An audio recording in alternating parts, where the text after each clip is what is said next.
Hi friends, आज के इस वीडियो में हम लोग डिस्कस करेंगे about the basic of matrices, जहां पर हम ये देखेंगे कि मैट्रिसेस होता क्या है और उसमें रोज या उसके एलिमेंट्स के नाम क्या है। वेल, यहाँ पे सबसे पहला हम लोग देखेंगे मैट्रिसेस क्या है। तो matrices is the rectangular arrangement, मतलब जो भी हम अरेंजमेंट करेंगे वो रेक्टेंगुलर के फॉर्मेट में रहेगा या स्क्वायर के फॉर्मेट में रहेगा ऑफ नंबर्स। ठीक है, और ये जरूरी नहीं कि नंबर्स भी हो, अल्फाबेट्स भी हो सकते हैं। Arranged in row and column, और ये सारे जो नंबर्स रहेंगे उनको हम क्या करेंगे, रो और कॉलम के फॉर्मेट्स में अरेंज करेंगे। फॉर एन एग्जांपल, अगर मैं एग्जांपल लेता हूं, जैसे ये हो गया ए, ये हो गया बी, तो ये हो गया एक मैट्रिसेस, और हम इसको क्या करेंगे, स्क्वायर ब्रैकेट्स में लिखते हैं। फिर ए बी सी और डी, ये भी एक तरह का क्या हो गया, मैट्रिसेस। या फिर ए बी सी, यहाँ पे आप नंबर भी यूज करते हैं, लाइक -6 to 9, ये भी एक मैट्रिसेस है। तो these are the example of matrices. Hope it is clear. Now move to the second part. Generally बच्चे लोग कंफ्यूज करते हैं कि मैट्रिक्स क्या है या मैट्रिसेस क्या है, क्या ये दोनों अलग चीज है? Obviously not. मैट्रिक्स एक सिंगुलर फॉर्म है, यानी कि ये है मैट्रिक्स। बहुत सारे मैट्रिक्स हैं तो उनको बोलेंगे मैट्रिसेस। क्या बोलेंगे? Matrices. Each number of entity is called element। अब देखो, ये एक मैट्रिक्स है, इसमें कितनी एंटिटी है? 2। ये भी एक एलिमेंट हो गया, ये भी एक एलिमेंट हो गया, यानी कि इस मैट्रिक्स में कितने एलिमेंट है? 2। इसमें कितने एलिमेंट है? 4। इसमें कितने हैं? 3। इसमें कितने हैं? 3। फिर है यहाँ पे हॉरिजॉन्टल लाइन आर कॉल्ड रो। तो सबसे पहले आपको ये पता होना चाहिए कि हॉरिजॉन्टल क्या है और वर्टिकल क्या है। See, this is called horizontal line. तो ये जो हॉरिजॉन्टल लाइन है उसको बोलते हैं रो। तो यानी कि रो में यहाँ पे एक ही है ए, यहाँ पे हॉरिजॉन्टल में यानी रो में कितने ए और बी, यहाँ पे हॉरिजॉन्टल में कितने ए बी सी। और ये जो पार्ट होता है ये होता है वर्टिकल, ये होता है वर्टिकल। और वर्टिकल को हम लोग क्या बोलते हैं? कॉलम। क्या बोलेंगे? कॉलम। तो यानी कि यहाँ पे कॉलम कितना है? 1 कॉलम है, राइट। यहाँ पे कितने कॉलम है? 2 कॉलम है, राइट। यहाँ पे कितने कॉलम है? 1 2 3 कॉलम है। तो यानी कि हमने क्या सीखा कि अगर स्ट्रेट लाइन में है तो वो बन गया आपका रो, और अगर वर्टिकल फॉर्मेट में है तो वो बन गया आपका column. Hope it is clear.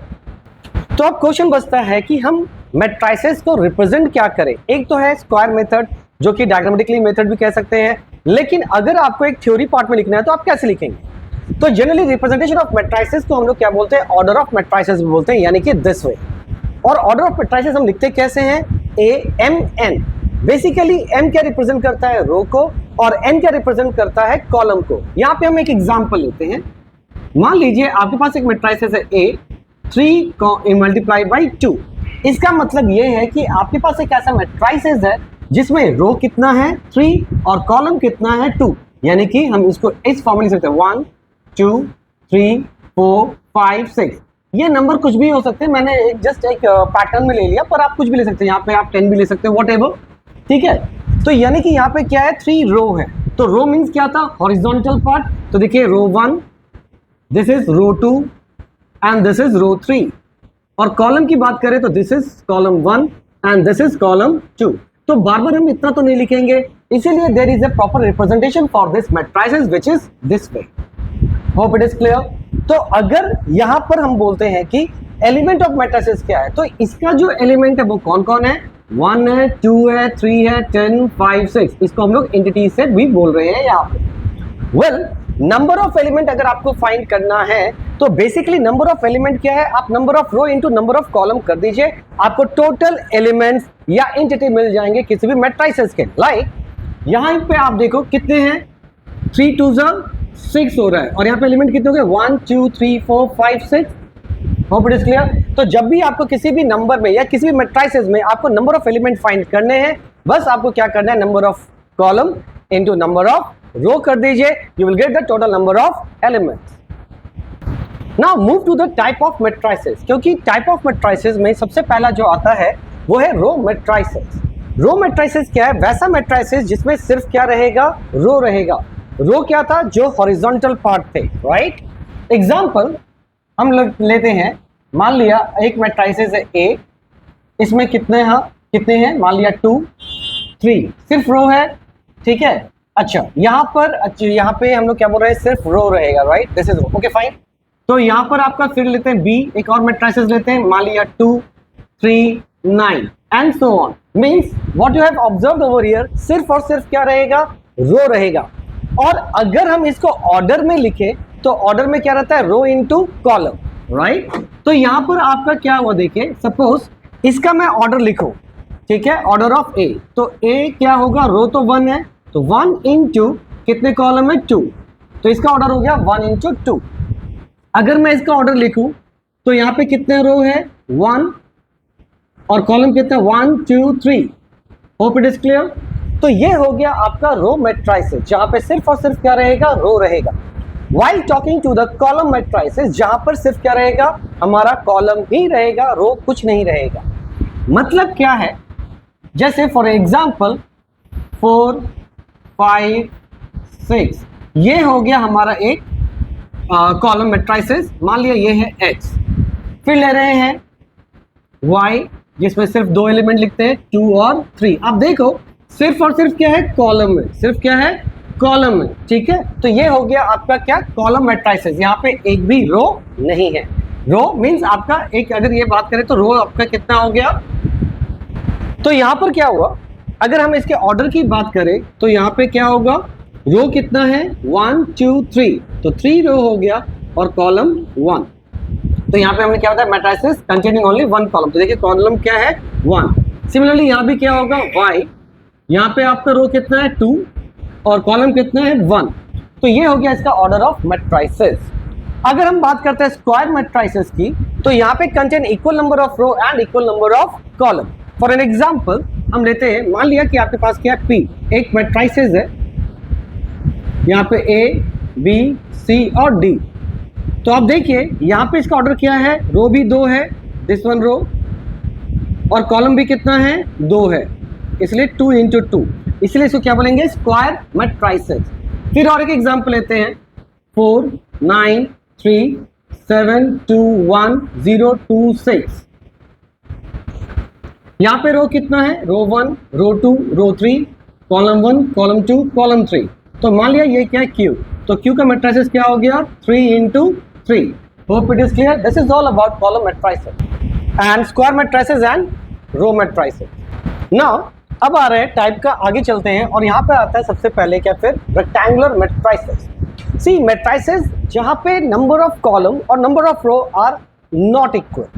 जैसे फॉर एग्जाम्पल हम एक एग्जाम्पल ले रहे हैं यहाँ पे, जैसे यहाँ पर क्या हो गया, 2 3 4 5 6 7, ये एक मैट्रिसेस है, मान लिया 8। तो आप देखो यहाँ पे रो कितना है, this is row 1 and this is row 2, column कितना है, 3। तो ये देखने भी कैसा शेप का आ रहा है, रेक्टेंगुलर शेप का रहा है ना। तो ये हो गया एक रेक्टेंगुलर मैट्रिसेस। तो यहाँ पे सबसे पहले रो लिखते हैं, तो रो है 2 और कॉलम है 3, दैट इज 2 इंटू 3। सिमिलरली अगर हम यहाँ पे और एक मैट्रिसेस लेते हैं like this, P Q R S T U, ठीक है, ये U है।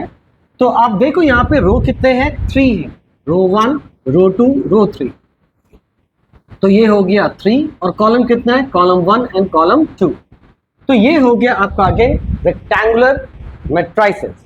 अब आ रहे हैं हम लोग जीरो और नल मैट्रिसेस। देखिए जो मैट्रिसेस होते हैं वो जीरो और नल कब होते हैं, जब सारे वैल्यूज जीरो हो जाए, सारे वैल्यूज। तो मान लिया ये एक एक्स ले रहा हूं मैट्रिसेस, यहाँ पे 0 0 0 0 0 0 सारा जीरो है, तो ये क्या हो गया, एक नल मैट्रिसेस। सिमिलरली 0 0 0 0 0 0, ठीक है, जिसको जीरो से बहुत प्यार है उसके लिए ये बहुत ही अच्छा मैट्रिसेस है। तो यहाँ पे इसका भी हो गया 0 इंटू 0, राइट।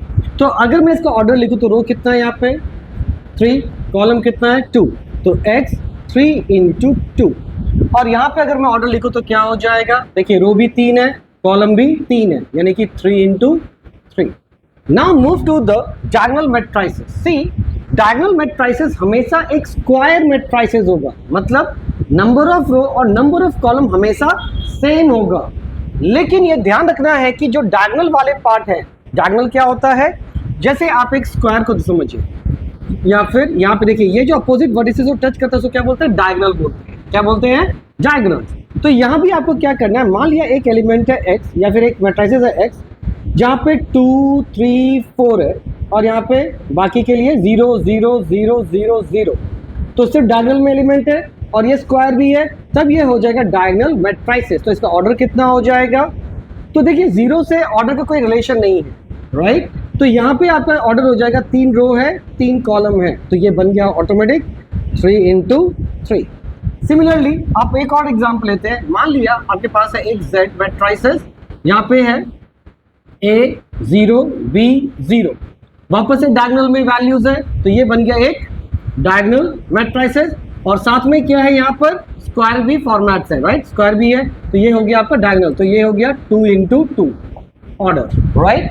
अब मूव करते हैं आगे की तरफ। नेक्स्ट है टाइप का यूनिट मैट्रिसेस। इसका और एक नाम क्या है? आइडेंटिटी मैट्रिसेस, ये इसका और एक नाम है। बेसिकली जो यूनिट मैट्रिसेस होता है वो क्या है? Diagonal matrices. तो अभी जस्ट आपने एक वीडियो में देखा होगा कि डायगोनल मैट्रिसेस क्या था, तो इसी का एक्सटेंडेड वर्जन कौन है? यूनिट मैट्रिसेस, यानी कि ये भी एक डायगोनल है, मतलब ये भी एक स्क्वायर मैट्रिसेस ही होगा, ये स्क्वायर के फॉर्मेट में ही होगा, राइट? जहां पे number of row will be equal to number of column, जैसे A B C D। लेकिन ये एक नॉर्मल मैट्रिसेस या स्क्वायर मैट्रिसेस बनाया। अब अगर मैं इसको पहले बनाऊंगा क्या? डायगोनल मैट्रिसेस, तो मैं सिर्फ डायगोनल में वैल्यू को रखूंगा, बाकी को क्या कर दूंगा? 0। तो ये हो गया डायगोनल मैट्रिसेस। अगर मैं इसको कन्वर्ट करता यूनिट मैट्रिसेस में, तो मुझे इसकी जगह क्या रखना होगा? 1। तो ये हो गया यूनिट मैट्रिसेस, यानी कि डायगोनल में 1 के अलावा और कुछ भी नहीं रहेगा, जैसे 1 1 1 0 0 0 0 0 0। तो देखिए सिर्फ डायगोनल में 1 है और बाकी सेक्शंस क्या है? 0 0। इसीलिए ये सब क्या कहलाएंगे? Unit matrices. तो मान लिया ये x है और ये क्या है? y। तो अगर इसका ऑर्डर की बात करें तो ये वापस से 2 into 2 which is a part of square. आपको पता है कि स्क्वायर मैट्रिसेस में क्या होता है? Number of row is equal to number of column. तो यहाँ भी 3 रो है और 3 कॉलम है, राइट? नाउ अब आता है आपका ट्रांसपोज ऑफ अ मैट्रिसेस। देखिए ट्रांसपोज ऑफ अ मैट्रिसेस को रिप्रेजेंट करते हैं A डैश। क्या करेंगे? A dash. अगर यहाँ पे एक मैट्रिसेस A है तो A डैश हो गया, अगर मैट्रिसेस B होता तो B डैश लिखते, अगर मैट्रिसेस C होता तो C डैश लिखते, ठीक है, लाइक दिस। तो यहाँ पे हम लोग क्या ले रहे हैं? इसको A ले रहे हैं, तो देयरफॉर A डैश क्या होगा? तो देखो क्या लिखा है? Interchanging the row and the column, मतलब जो रो है वो कॉलम बन जाएगा। तो ये रो क्या है? ये है, तो ये क्या बन गया? कॉलम। तो ये अभी क्या है? Row 1, it will turns to column 1। तो 2 3 1 2 3 1, ये हो गया कॉलम 1। फाइन, ये क्या है? रो 2, ये बन जाएगा कॉलम 2, यानी 0 4 7। फेयर एनफ, ये हो गया कॉलम 2। अब क्या जरूरी है या फिर ये समझिए कि ट्रांसपोज में क्या नंबर या ऑर्डर बदलते हैं मैट्रिसेस से? तो आंसर इज हाँ, कभी कभी बदलता है। जैसे यहाँ भी बदला हुआ नजर आ रहा है। यहाँ पे अगर ऑर्डर है मैट्रिसेस का वो क्या है? रो कितने हैं? 2, कॉलम कितने हैं? 3। पर जब ये ट्रांसपोज हो गया तो इसका ऑर्डर हो गया कितना? 3 रो और कॉलम 2। तो देखिए 2 into 3 और 3 into 2 means order is also get changed. Now अब आते हैं हम लोग क्या? Equalities of matrices. देखो 2 मैट्रिसेस तभी इक्वल होगा जब उनके ऑर्डर सेम होंगे। ऑर्डर का मतलब आपको मैंने थोड़ी देर पहले बताया था कि अगर ऑर्डर को लिखते कैसे? 2 into 3, मतलब एक मैट्रिसेस का रो कितना रहेगा? 2 और कॉलम कितना रहेगा? 3। तो इसको बोलेंगे 2 into 3। तो ये किसके कब बराबर होगा? दूसरे का। जब और एक बी मैट्रिसेस है और ये 2 into 3 है, मतलब जब ऑर्डर सेम है तो ये इक्वल हो सकता है, ये एक कंडीशन, राइट? अगर कहीं पे ऐसा लिखा है 2 into 3 is equal to be 3 into 3, तो ये ऑर्डर ही सेम नहीं है, तो ये इक्वल तो होगा ही नहीं, राइट? लेकिन ऑर्डर अगर सेम है तो इक्वल हो सकता है। कब? जब उनके करस्पॉन्डिंग एलिमेंट्स भी इक्वल हो। मान लिया एक मैट्रिसेस यहां पर है A और ये है 2 into 3, मतलब रो कितना है? 2 2 3 -2 6 4 -9। ये B के बराबर कब होगा? जब B में भी एग्जैक्ट सेम एलिमेंट होगा। राइट क्या होगा exact same element, then it is term to be as equal, right. अगर थोड़ा भी चेंज, सपोज यहां पर आ गया, ये दोनों ऑर्डर सेम है, लेकिन मान लो यहां पे आ गया 7, तब भी ये दोनों इक्वल नहीं है। तो यानी कि when we talk of the equalities of the matrices, the order should be same, this is the first condition, and corresponding element will also be same, this is the second condition. और जब दोनों condition fulfil होगा तभी हम कह सकेंगे कि equality of matrices. Move to the second part, that is the addition of matrices. Addition of matrices में क्या लिखा है? Two matrices can add only when order of matrices is same. ठीक है, ये जरूरी नहीं है कि वो इक्वल हो, पर ऑर्डर क्या होना चाहिए? कंपलसरी सेम होना चाहिए। जैसे ये और ये, आप देखो ये दोनों इक्वल मैट्रिसेस है, आंसर इज नो। क्यों? क्योंकि यहाँ 6 है, यहाँ पे क्या है 7।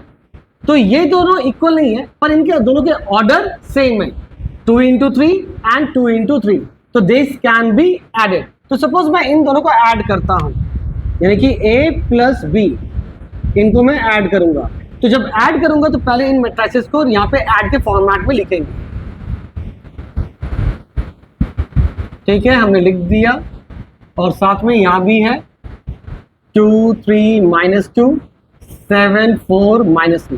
ठीक है, अब हम लोग क्या करेंगे? ऐड करना है, और ये दोनों मैट्रिसेस सेम नहीं है, यहाँ पे ऐड का सिंबल दे देता हूं। ये दोनों सेम मैट्रिसेस नहीं है, इक्वल नहीं है। क्यों? क्योंकि यहाँ पे 6 है, यहाँ पे 7 है, पर ऑर्डर सेम है, that's why it can be added up. अब करना क्या है, ये याद रखिए कोरस्पॉन्डिंग साइड के साथ ही ऐड होगा, यानी कि ये क्या है? First row first column, right. तो इसका भी ये फर्स्ट रो फर्स्ट कॉलम के साथ ऐड होगा। 2 + 2 4, 3 + 3 9, -2 -2 -4, 6 + 7 13, 4 + 4 8, -18 यानी -18। समझ में आ गया? This will be your answer. तो ये याद रखिएगा, एडिशन के समय आपको करस्पॉन्डिंग साइड को ही, corresponding not side, actually corresponding element के साथ ही आपको ऐड करना होगा। Hope it is clear. यहाँ पे actually by mistake I have written that is 6, मैं बोल रहा था 6, लिखा 9। अच्छा, यहाँ पे एक और कंक्लूजन जो है वो ये है कि देखो a + b का वैल्यू ये आया, राइट। अगर आप यहाँ पर b + a करते तो भी वैल्यू सेम ही आता, यानी कि हम ये कह सकते हैं कि a + b = b + a। ठीक है, तो ये होता है आपका क्या? In case of addition of matrices. अब आते हैं हम लोग सब्सट्रैक्शंस पे। तो जैसे ही हमने एडिशन में पढ़ा कि जब ऑर्डर ऑफ मैट्रिसेस सेम होगा then only it can be added, तो इन अ सेम फैशन अगर यहाँ पे ऑर्डर ऑफ मैट्रिसेस होगा इक्वल, तभी हम क्या कर सकेंगे? सब्सट्रैक्शन भी कर सकेंगे। एग्जांपल लेते हैं, मान लिया a है एक दैट इज 2 4 -6, ठीक है, और यहाँ पे लेते हैं b which is equal to 1 8 9 3। तो सबसे पहले हम लोग क्या करेंगे? a - b करते हैं, और ये सबसे पहले चेक है क्या ये दोनों ऑर्डर ऑफ मैट्रिसेस सेम है। तो आंसर इज यस, क्योंकि ये भी 2 into 2 है और ये भी 2 into 2 है।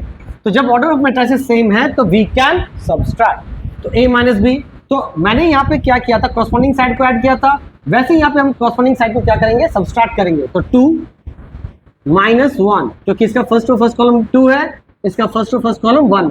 फिर 4 के साथ कौन माइनस होगा? 8 ऑब्वियसली। 6 के साथ कौन माइनस होगा? 9, और -6 के साथ कौन माइनस होगा? 3, राइट। अब क्या कीजिएगा? इसको जब माइनस करें तो 2 में से 1 गया 1, -4, ये हो गया -3, और ये हो गया -9। This is a - b। Hope it is clear. अब हम लोग करेंगे b - a। तो b - a में, तो जब b है स्टार्टिंग में तो पहले b लिखेंगे, तो 1 - 2, फिर है 8 - 4, फिर है 9 - 6, फिर है 3 -6। ठीक है, ये याद रखिए क्योंकि ये -6 है इसलिए ब्रैकेट में करके हमने लिखा, राइट। अब देखते हैं इसका वैल्यू क्या। 1 में से 2 गया -1, 8 में से 4 गया 4, 9 में से 6 गया 3, माइनस प्लस, तो 6 + 3 9। This is all about subtraction. अब आप चेक कीजिए क्या ये और ये इक्वल है? ऑर्डर भले सेम है पर वैल्यूज तो इक्वल नहीं है, तो हम यहां कह सकते हैं a - b should not be equal to b - a। Hope Up to this, it is very clear to you.